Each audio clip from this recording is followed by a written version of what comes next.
Hello and welcome to my show, Shuvra Deb with you, with me, your host, Shuvra Deb. In this show, I will be discussing mental health with the aim of raising mental health awareness in our community and in society as a whole.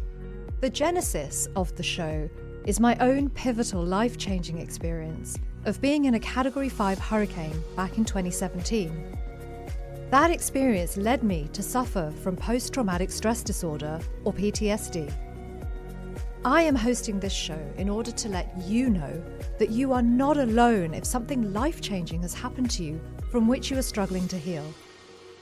Shuvra Deb with you focuses on a range of topics relevant to mental health and to raising awareness of issues surrounding mental health.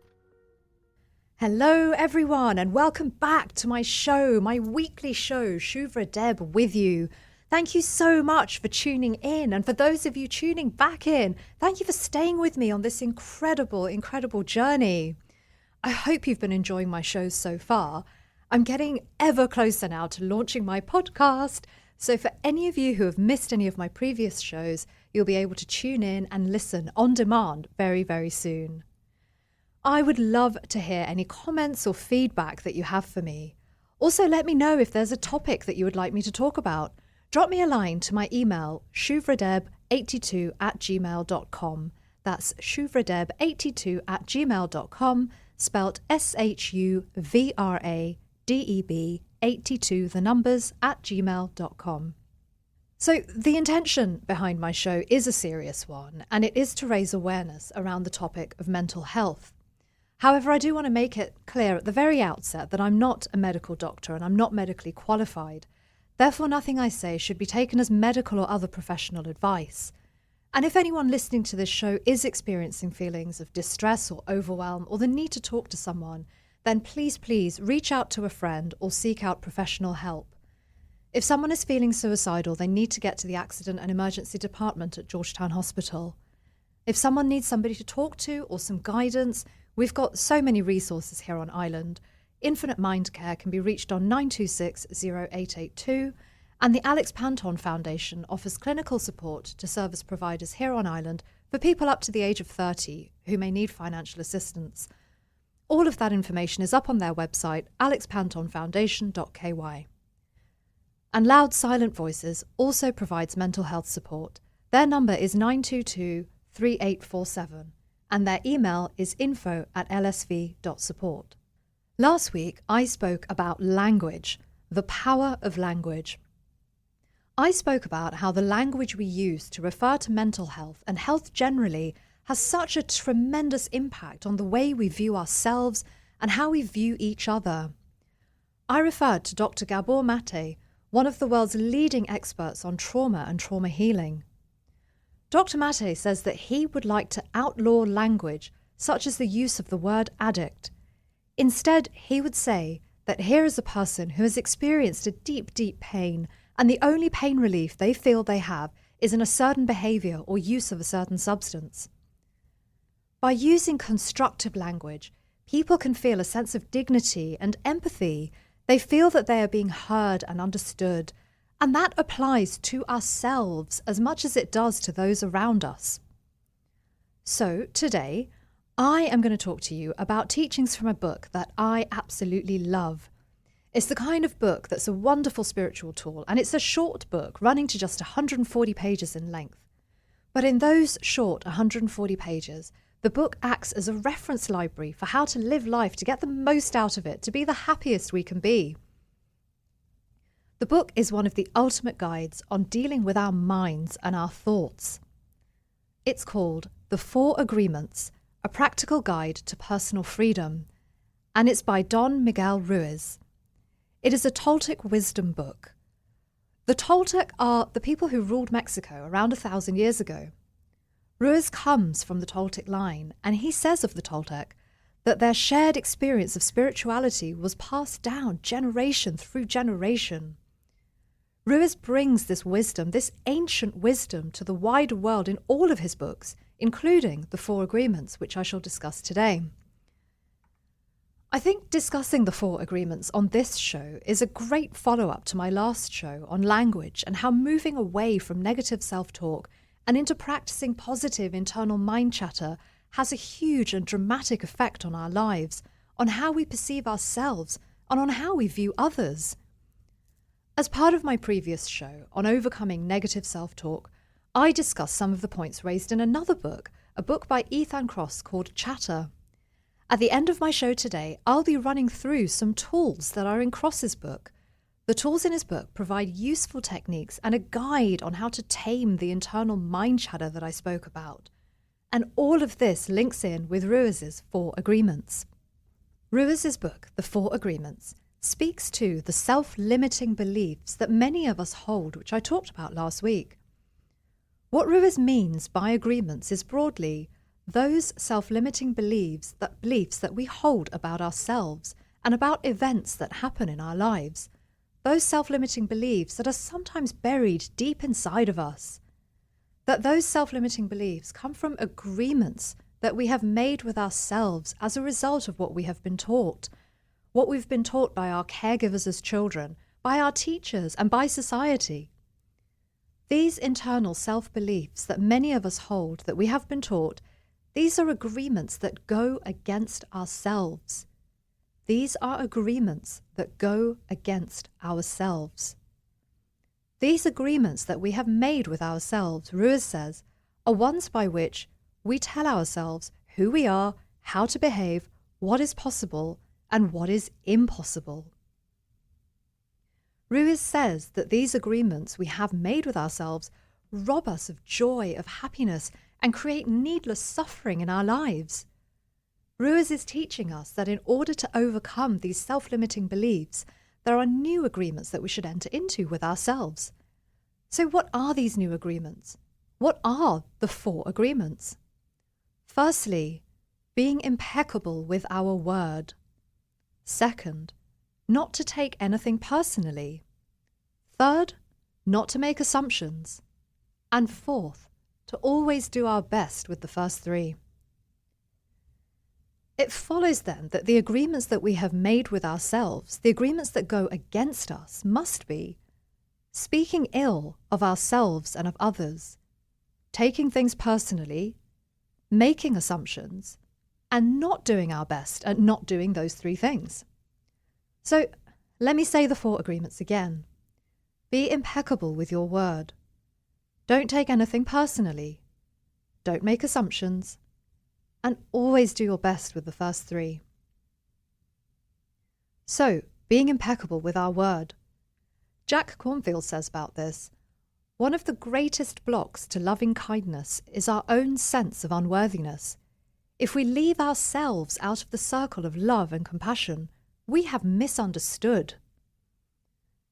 This sense of our own unworthiness dives right back into what I spoke about on one of my previous shows. That negative self-talk that we have, it is partly to do with biological engineering. If you remember, I said in the context of activating abundance, of having an abundance mindset instead of a scarcity mindset, I said that we struggle with this because our brains are hardwired to look for negative things in order to activate survival mode, in order to keep us alive.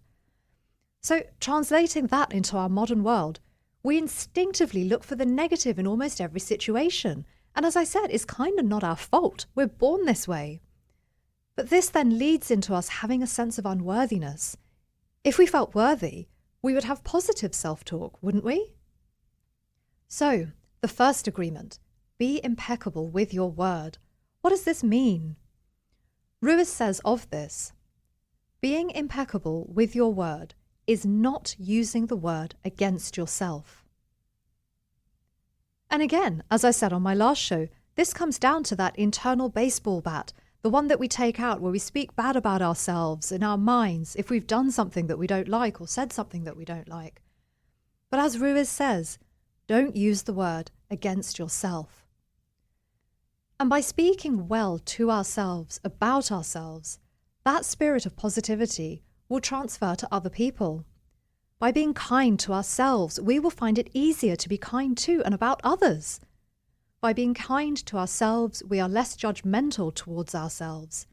And it follows on from this that by being kind to and about others, we are less judgmental of others.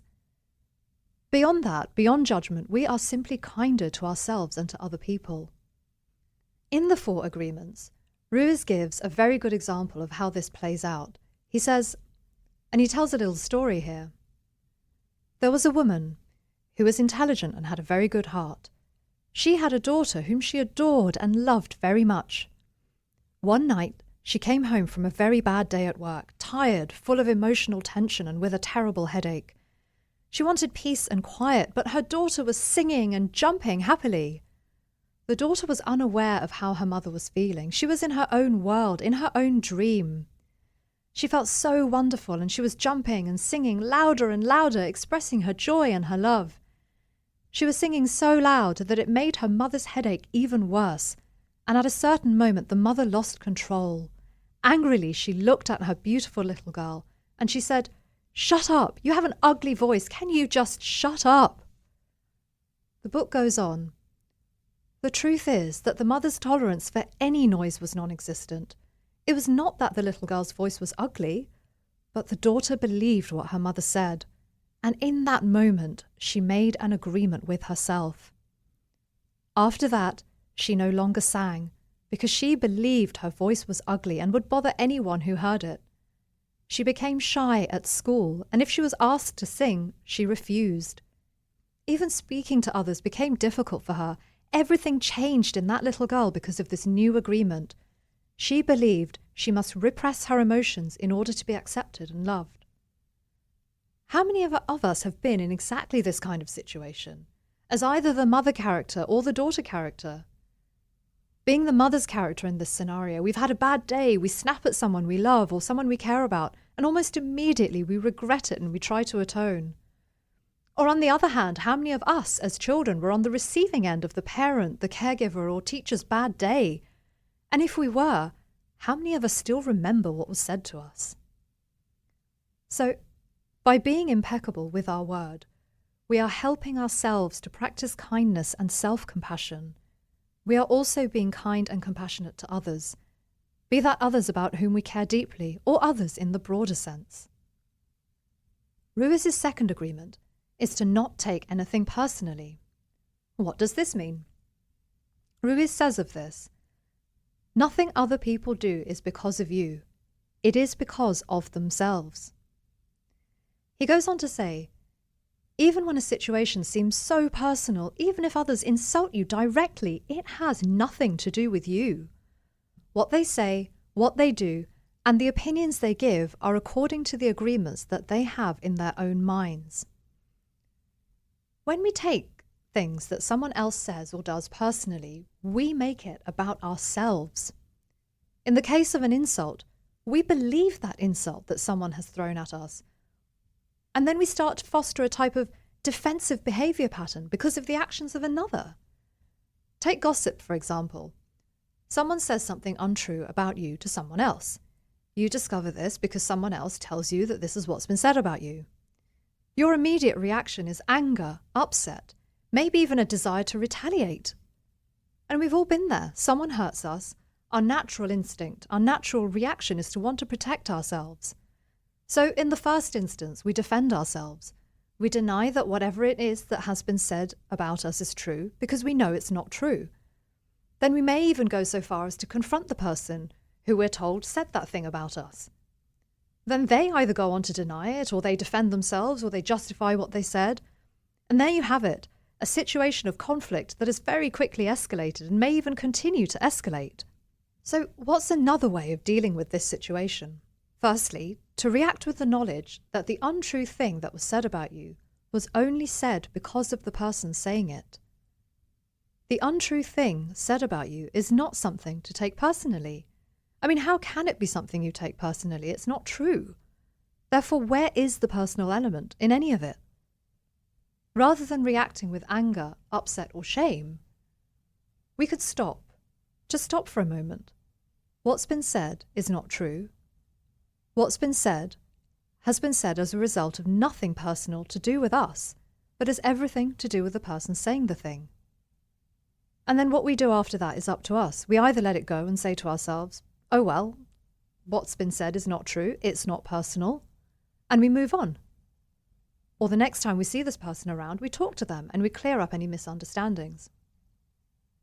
Whilst we have no control whatsoever over something that another person says or does, what we do have control over is how we react to the thing that is said or done. We can choose to react with anger or upset or something else, or we can choose to acknowledge what's been said or done that we feel goes against us, and from there, we could maybe try to understand why that situation is happening. Rather than taking it personally, we might try to understand that perhaps the other person's having a bad day, or is stressed, or has had a fight with someone else that they're now taking out on us. Equally, it can work the other way around. If we say something that we regret, perhaps we give ourselves some self-compassion. Maybe we're having a bad day, or we're stressed, or we've had a fight with someone else that we're now taking out on someone else. This is all assuming, of course, that the relationship between the two people is a healthy one, be that a friendship, something romantic, or a work relationship. If the relationship, on the other hand, is toxic or abusive, then that, of course, is a completely different situation. Assuming that we're talking about a healthy relationship, then considerations such as, are they having a bad day? Are they stressed? They can all help us to gain perspective. And it's also a great way to not take things personally. By not taking things personally, we gain the benefit of not experiencing feeling hurt or feeling pain or being angry. We also gain the benefit of being able to see things from another person's perspective, and that can lead to a healthier and better relationship. Ruiz says in his book that what causes us to take things personally, to be trapped, he says, is what we call personal importance. Ruiz says, personal importance, or taking things personally, is the maximum expression of selfishness because we make the assumption that everything is about me. It's the ultimate me, me, me. And it's the ultimate way of not seeing the other person's viewpoint, of not understanding the other person, of wanting to be understood rather than to understand. Another example of taking things personally, another one that I'm sure we've all been guilty of from time to time, I certainly know I have. Another situation where we often take things personally is when someone cuts us up in traffic. Again, it's not about us at all. Often it's about that person perhaps not knowing the rules of the road, or again, maybe they're just having a bad day. Much like the power that is behind language, the power of using certain words over others, there is a similar power in not taking things personally. By not taking things personally, what someone else says or does, by not taking that personally, we retain power, mastery, if you like, over our own thoughts and emotions. We remain empowered and therefore non-reactive to the words or actions of others. We choose how to react to the thing that's said or done. This goes back to what I was saying earlier, that in spite of having no control whatsoever over something that another person says or does, we do have control over how we react to that thing. And ultimately, that's incredibly empowering. By taking something personally that someone else has said or done, we are agreeing with what was said or done. Not only is that disempowering and something that will likely cause us to feel sad or angry, we are agreeing with something we know is not true. I'm not talking about critique or healthy criticism here. What I'm talking about is something like an insult thrown at us or gossip, which we take personally. By taking those kinds of things personally, we are agreeing with something that's not true about ourselves. Frederick Imbo, a football or soccer referee, gives a wonderful TED Talk on how not to take things personally. And of course, football or soccer, referees in that game are perhaps some of the most vilified people on earth. They're regularly shouted at, insulted, blamed for decisions they make during a game. Imbo talks about this, using as an example the situation of having worked really hard on a project, only to be criticised and not praised for our efforts. We go home and we tell our spouse about what happened, and instead of fully engaging with us, they walk away, put on the television and sit down to watch a programme. Many of us, understandably, would take all of these events personally. The bad reaction of a project that we've put our heart and soul into, our significant other apparently not caring enough about us to take the time to listen to us and about our bad day. Imbo then poses the question, why? Why do we take things personally? And of course the answer is we take things personally because of our ego. Imbo says, our ego thinks that others should take us into consideration. Permitting our ego to be in charge, to be in the seat of control, to allow our ego to dictate how we think, feel, and react to things that are said or done is quite frankly exhausting. Not only is it disempowering, it's also exhausting and a drain of our energy. Someone says something, we feel insulted, we react, we then go on to ruminate, we play the event over and over in our minds. We go on to relive that event, trying to figure out why. Why would they be so mean? Why would they be so cruel to me? That's our ego. That's our ego telling us that the world revolves around us, that everything said and done by another person which is either directed at us or affects us somehow is because of us, because we are the centre of the world, of everyone's world. Now, of course, as logical thinking human beings, we know that that is not the case. We know that the world doesn't revolve around us. We also know somewhere in our minds that others do not need to take us into consideration. I mean, it would be nice if they did, and it's the mark of a healthy society in many ways, but they're not obliged to take us into consideration. I'm going to discuss the notion of ego a little bit later on, but once I've spoken to you about all four of the four agreements. The third agreement of the four agreements is, don't make assumptions. The thing with making assumptions, just like taking things personally, is that we give credibility to a story, the story behind the assumption. We consider something that is not true to be true. We are making an assumption.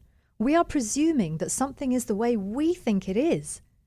And we often do this without even knowing anything about the facts behind a certain situation. We make an assumption. Ruiz gives a wonderful example. He says, you are walking in the mall and you see a person you like.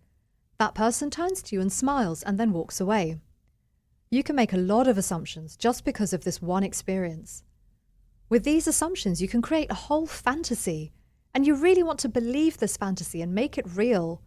A whole dream begins to form just from your assumptions, and you can believe, oh, this person really likes me. In your mind, a whole relationship begins from that. Maybe you even get married in this fantasy land. But the fantasy is in your mind, in your personal dream. By making the assumption that the person who smiled at us in the mall likes us and wants to date us or something like that, we've created an entire fantasy world. And what is that fantasy world based on? It's based on an assumption.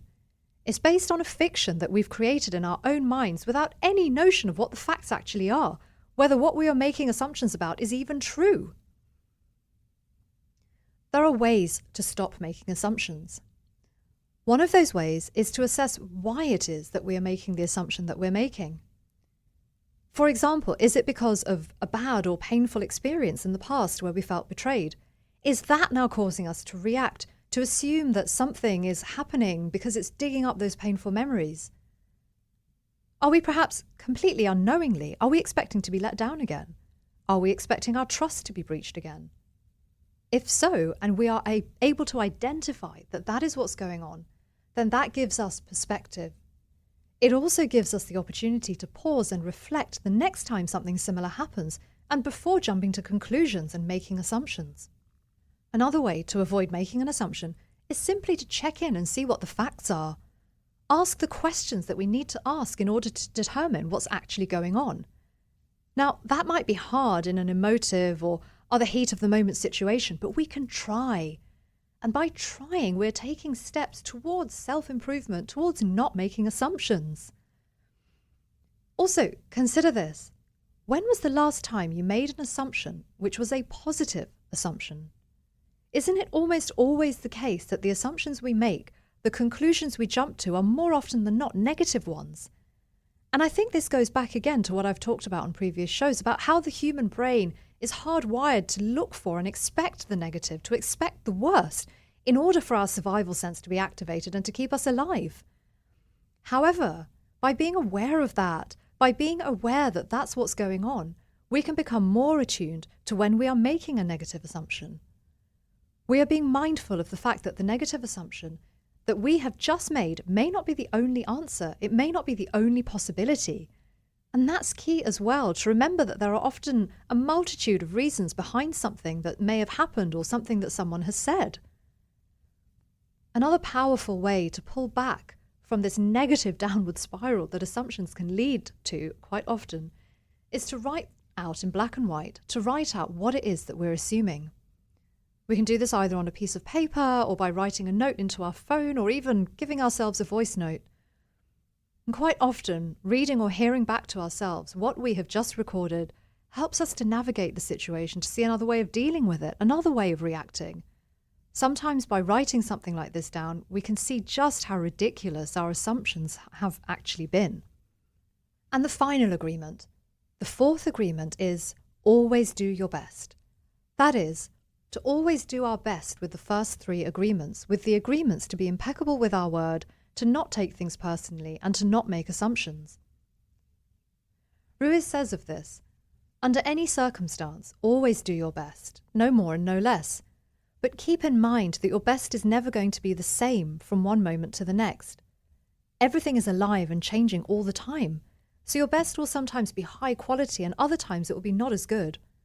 When you wake up refreshed and energized in the morning, your best will be better than when you are tired at night. Your best will be different when you are healthy as opposed to sick, or sober as opposed to drunk. Your best will depend on whether you are feeling wonderful and happy, or upset, angry, or jealous. And then, key in all of this, don't beat yourself up if your best is not as good one day as it was the day before. Just chalk it down to experience, learn from it, and move on. Forgive yourself if that's what you need to do. And then go back to practicing the 4 agreements. Being impeccable with our word, not taking things personally, not making assumptions, and carrying on trying our best to make each of these 3 things work. On my last show, I discussed some of the learning in a book that I had just discovered called Chatter by Ethan Kross, which is a wonderfully titled book and was particularly apt for my previous show, which was all about strategies on turning our negative self-talk, our internal mind chatter, into positive self-talk. For those of you who missed that show and would like to have a listen, my podcast will be launching soon, so please do keep a lookout. In his book, Kross gives us, the reader, a helpful toolkit for helping to turn the negative internal mind chatter into something more positive. Looking at this toolbox, which I will run through, the same techniques that Kross proffers apply to putting the 4 agreements into place. In other words, by following Kross's toolkit on turning negative internal self-talk around into something positive, we will also be able to follow Ruiz's 4 agreements. In the lead-up to setting out his toolkit, Kross talks about how that toolkit came to be in the first place. In the last chapter of the book, he recounts a story from when he was teaching. He tells a story from when he was teaching the final seminar of the year for a particular year group. The first question in the class came from a student called Ariel. Her question was, "Why are we learning about this now?" In other words, why was she, as a graduate, being taught the scientific principles behind how to be more in control of one's emotions, including how to deal with the mind chatter? She wanted to know why nobody had taught her these skills earlier in life, such that she could have benefited from putting them into action at an earlier stage in her life. Kross recounts how that question really led him to ponder what could be done about the point that his student was making. As part of that, Kross has put together a set of tools that we can all implement on our own to help us turn the negative self-talk into positive self-talk, and which will in turn help us to put Ruiz's 4 agreements into action in our lives. Kross offers 12 such tools, and I'm going to focus on a few of these, which I think relate most to both topics of dealing with negative self-chatter, as well as ways of living the 4 agreements. The first of these is seeing a situation as if you were advising a friend. Kross suggests thinking about the advice you would give a friend if they were in the same situation you find yourself in. This should help to turn any negative self-talk into positive words of advice. This should also help with being impeccable with our word. We very often treat a friend with much more kindness and with so much more compassion for a situation that they are in than we would treat ourselves in the very same situation. We are much less hard on our friends than we are on ourselves. Without that, we probably wouldn't have very many friends. So why are we not friendly to ourselves? The person we live with and the person we are every single day of our lives. Surely we should be the most compassionate to ourselves. And seeing things from the perspective and view of offering advice to a friend in the same situation will help us to achieve a better, more balanced perspective of our own about ourselves, prompting us to speak well about ourselves. Another tool in Cross's toolkit, which I'd like to discuss, is what he calls broadening our perspective. About this, he says, chatter involves narrowly focusing on the problems we're experiencing. A natural antidote to this involves broadening our perspective. To do this, think about how the experience you're worrying about compares with other adverse events you have endured. Now, I particularly love this one.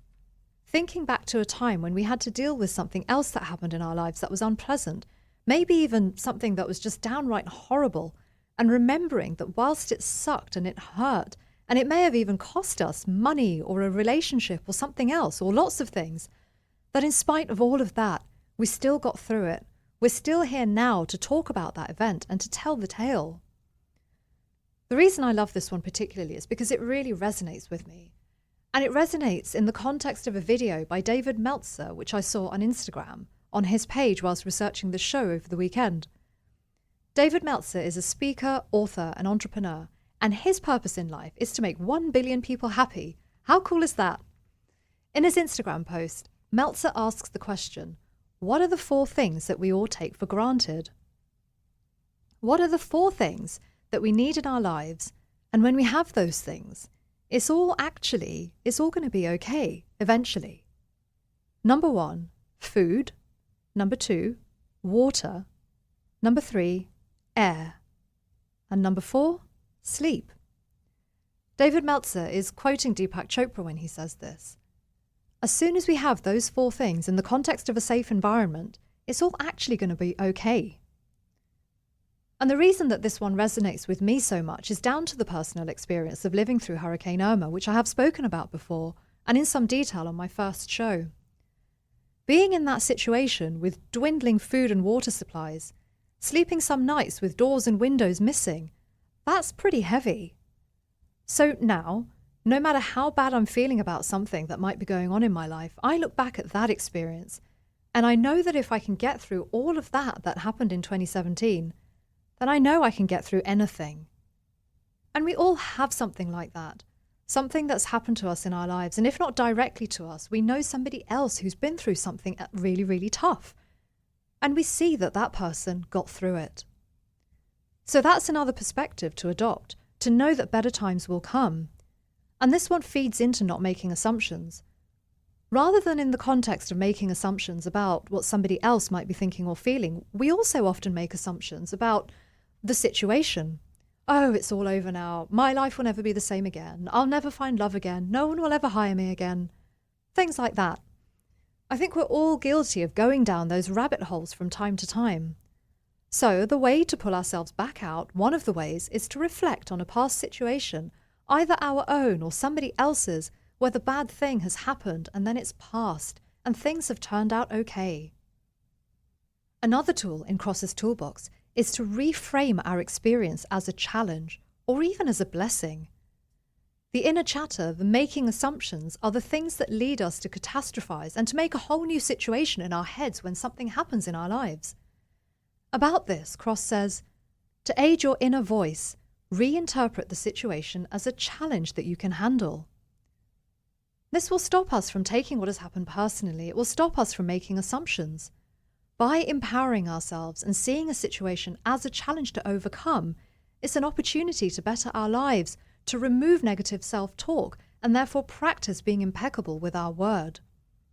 We're also removing assumption and not taking things personally as a personal slight on our character.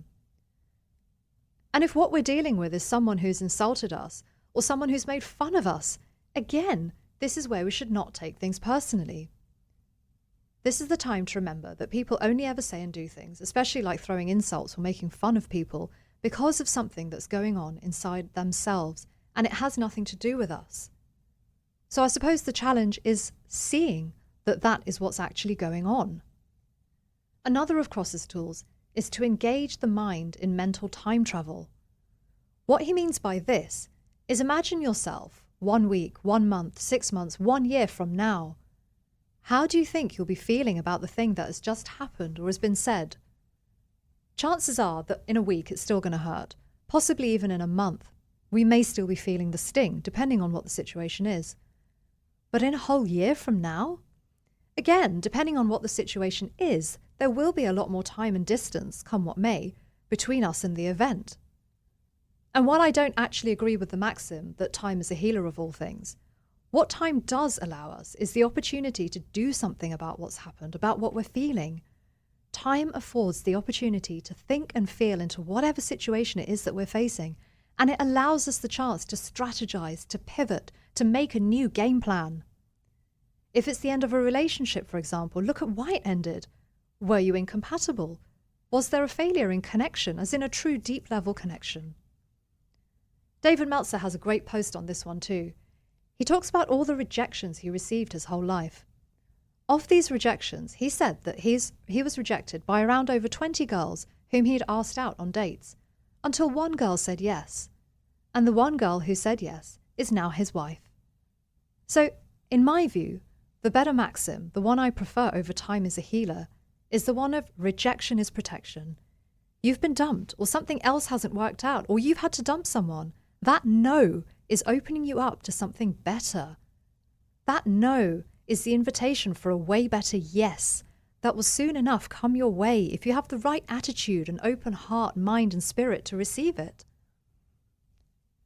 This kind of outlook also helps us to be impeccable with our word, Ruiz's first agreement in the 4 agreements. By visualizing ourselves in the future, by seeing how our future self is going to be feeling, we are switching a difficult situation or event on its head. We are doing this by viewing it as a challenge we can overcome. We are changing our thinking and therefore our language on that situation, and we're approaching it from a different, positive perspective. And whilst we're doing all of that, we're not taking anything personally and we're not making assumptions. We are simply looking ahead, seeing that the problem will pass, and knowing that we're going to be okay. Another tool in Cross's toolkit that I want to talk to you about is what he suggests as writing expressively. Writing expressively. This is also called free writing. The Massachusetts Institute of Technology has a global languages department as part of its Humanities, Arts and Social Sciences school. MIT tells us that free writing is a strategy that was developed by Peter Elbow in 1973. What it is that it's similar to brainstorming but with the written word. So rather than stopping and thinking about what you're writing, just write down, almost as a stream of consciousness, whatever comes. Free writing allows our mind to flow and our pen or laptop to record that flow of thoughts and ideas as they develop and as they land. How this feeds into Cross's tool of writing expressively is that he suggests we write about our deepest thoughts and feelings surrounding a negative experience or event. He suggests doing this for 15 to 20 minutes a day for up to 3 consecutive days. Cross points out that this is an opportunity to really let ourselves go, to not worry about spelling or grammar or sentence structure, and to just write. One of the advantages of free writing over a negative experience or situation is that it helps us to externalize the event, rather than keeping our thoughts, feelings, and emotions all surrounding the event bottled up inside of us. And I can attest to this. After Hurricane Irma, one of the first things I started to do, without even intending for it to be any kind of therapy, was that I started to write down what had happened to us. I wrote down exactly what had happened and when and how I felt about it. And I did this in a free writing type of way. That helped me to come up with a lot of imagery and metaphors for how I was feeling, which itself had the effect of helping me to externalize this awful, awful thing that had just happened. It gave me an outlet. It allowed me to convey in writing things that I was still too shaken and traumatized by to be able to say out loud to anyone. And it also gave me the benefit of distancing myself a little bit from what had just happened. And this tool of free writing tames the negative mind chatter just a bit, paving the way, in this case, for healing. The final tool out of Cross's toolkit that I want to talk to you about is his advice to perform a ritual. So what does this mean? Cross gives as an example Olympians and other athletes who perform rituals before they participate in their event. Now, even if you're not a rugby fan, I particularly love this one because I am a rugby fan, but even if you're not a rugby fan, chances are you know of or have heard of the haka. The haka is probably one of the most impressive pre-performance rituals, certainly that I have ever seen. The first hakas were created and performed by the Maori tribes as a war dance. The purpose was twofold. Firstly, to frighten their opponents, and secondly, for the tribe's own morale, calling upon God to help them win the battle. Anyone who has seen the haka performed, I think, would agree that it's extremely powerful and it really focuses the mind. So for me, if seeing the haka performed on a television screen, often thousands of miles away in a different time zone, if for me that can have such a powerful effect, and the effect of focusing my mind on a game that I'm not even involved in that's coming ahead, then imagine the power of the haka, the power of performing that ritual. It must be at least tenfold greater, if not more, for those who are there performing it before their own big and important game. Cross says about this, performing a ritual, a fixed sequence of behaviours that is infused with meaning, provides people with a sense of order and control that can be helpful when they're experiencing chatter. Calming your nerves, for example, before a big game or presentation or stage performance by focusing your mind away from negative self-talk in those crucial moments. This, in turn, allows you to be impeccable with your word and to not assume that something will go wrong, for example. Instead, the performance of a ritual has the opposite effect. It calms your nerves, gets you into positive self-talk, and leads to a feeling that what you're going to do is going to go really well. It propels you towards success. Now, I touched on ego a little earlier and how ego leads us to take things personally. Well, ego also causes us to have negative internal mind chatter, and it leads us to make assumptions to create untrue stories in our heads. Oprah Winfrey says about ego, "The ego draws a line and separates you from everyone else. It leads you to see the world as this is me and this is the other, when in fact we all share the same source of spiritual energy. The ego that makes judgments and longs to feel special, it loves conflict, creates enemies, and operates out of fear." Oprah continues, "In those moments, if you call your false self out by saying, 'Oh, that's my ego flaring up,' you begin to diminish its power." I touched on this issue of us and them on my last show, of the separating divide of, we're this and somebody else is that, in the context of language. I spoke about how if we change our language in the way we refer to mental health issues and to health generally, we start to dissolve those barriers around us. We start to release that sense of us and of them. But where all of this comes from, where that sense of self and the other, all that separateness, where that comes from it comes from our egos. And about ego, Eckhart Tolle says that the ego is a part of our mind that tries to control our thinking and behaviour. So, to overcome our ego, that part of ourselves that tries to control our thinking and our behaviour, this part of ourselves needs to be tended to. It's not a case of control or repression or anything like that. It's kindness, loving kindness, care, attention, self-care. By being impeccable with our word, not taking anything personally, not making assumptions, and always trying our best with those, we are taking care of ourselves, of our internal selves, of taming our ego. Eckhart Tolle opens his seminal book, The Power of Now, with this story. A beggar had been sitting by the side of the road for over 30 years. One day a stranger walked by. "Spare some change?" mumbled the beggar, mechanically holding out his baseball cap. "I have nothing to give you," said the stranger. Then he asked, "What's that you're sitting on?" "Nothing," replied the beggar, "just an old box. I've been sitting on it for as long as I can remember." "Ever look inside?" asked the stranger. "No," said the beggar. "What's your point? There's nothing in there." "Have a look inside," insisted the stranger. The beggar managed to pry open the lid. With astonishment, disbelief, and elation, he saw that the box was filled with gold. This story is a metaphor, it's an allegory, if you like, for what is inside all of us, inside all of you. What Eckhart Tolle is talking about is essentially an ancient Buddhist teaching of having to find deep and meaningful joy and satisfaction within ourselves, rather than looking for external pleasures through which to attain joy, satisfaction, pleasure. Easier said than done, I know, much easier said than done. But without finding that deep state of internal joy and peace, our egos run amok. Our egos get away from us, that step in and lead us to have negative self-talk or take things personally or make assumptions or try to work out what other people might be thinking or try to determine how a situation is going to play out.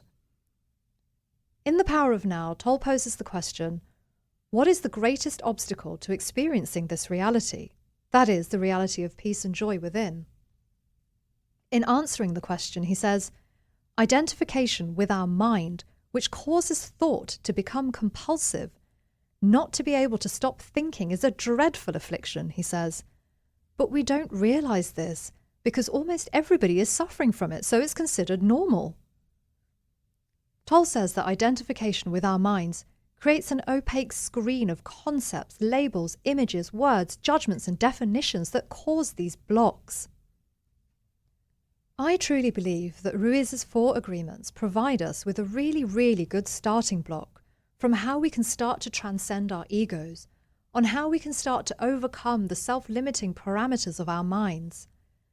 By being impeccable with our word, we are removing the ego's need to nitpick, to find fault, to blame ourselves for something that's happened. By not taking things personally and by not making assumptions, we are doing the same towards other people. We are removing our ego's need, our mind's automatic desire to put up the us and them barrier, the barrier that finds something separate from us and from other people. Another trick for dealing with the internal mind chatter, Toll says to us, and this is another ancient teaching, is to simply be aware of the thought, to observe the thought as it comes into our mind and to be aware of it. And then, like a cloud, allow the thought to slip on by, to coast on through its way to somewhere else outside of our minds. When I find myself caught up in this kind of mind chatter, I like to visualize myself putting the thoughts or the thought on a raft or on a river and watching it float away. This is really powerful. If we keep practicing the 4 agreements with regularity, if we keep practicing being the observer of our thoughts, of acknowledging them and then letting them pass, we will start to be able to look at those thoughts from the outside, to stop identifying with them as being a part of ourselves or our character, or rather seeing them for what they are, which is simply a thought, nothing more, nothing less. I feel like we've covered a lot of ground today, or at least I feel like I've covered a lot of ground. I hope you got something out of it. I've talked to you about the 4 agreements set out in Don Miguel Ruiz's book, The 4 Agreements, which form ancient Toltec wisdom. They are, be impeccable with your word, don't take anything personally, don't make assumptions, and always do your best with the first 3. By being impeccable with our word, we are kinder to ourselves and to each other. We speak ill about ourselves and others much less frequently. That makes us more joyful in mind and body and spirit, and we have a much less cluttered mind, a less negative mind. By not taking anything personally, we take the I out of a situation, and we start to realize that something said or done to us, an insult or injury, is all about the person from whom it has come, which also makes for a more joyful, freeing and spacious mind. By not making assumptions, we remove the fiction out of a situation. That person said that mean thing to me because they don't like me. No, the reality is that you don't actually know why that person said that thing to you, unless of course they tell you. If they don't tell you why they said or did something and you think you know why, then you're making an assumption. And by removing the fiction out of a situation, we make space for the truth. By always doing our best, we give ourselves the best shot at success. And by acknowledging that our standard of what our best is going to be will differ from day to day, we're acknowledging that we're all simply imperfect human beings. Thank you all so much for listening to my show. If you liked my show, if you're enjoying my shows generally, then please go and tell a friend. Get your friends involved in the discussion. And if any of you want to reach out to me to give me feedback, thoughts, comments, criticisms, suggestions for topics, please do get in touch. You can get me on my email at shuvradeb82@gmail.com. That's spelt SHUVRADEB, the numbers 82@gmail.com. If any of the topics I've discussed today have affected you, please do reach out to someone, whether that's a friend or a professional support service. Infinite Mind Care provides counselling services, and can be reached on 926 0882. The Alex Panton Foundation offers support to people up to the age of 30, and their information is available on their website, alexpantonfoundation.ky. Loud Silent Voices also provides mental health support. Their number is 922 3847, and their email is info@lsv.support. Please do tune in again to Shuvra Deb with you every Thursday at 2 p.m. right here on Bobo FM 89.1. See you next time. Bye for now. Thank you all so much for tuning in and for listening to Shuvra Deb with you. And please do tune in every Thursday at 2 p.m. on Bobo FM 89.1 for more topics related to and relevant to mental health. If any of you would like to reach out to me directly about any of the issues I've discussed, please do email me at shuvradeb82@gmail.com. That's spelt SHUVRADEB, the numbers 82@gmail.com. Thank you so much for tuning in and listening.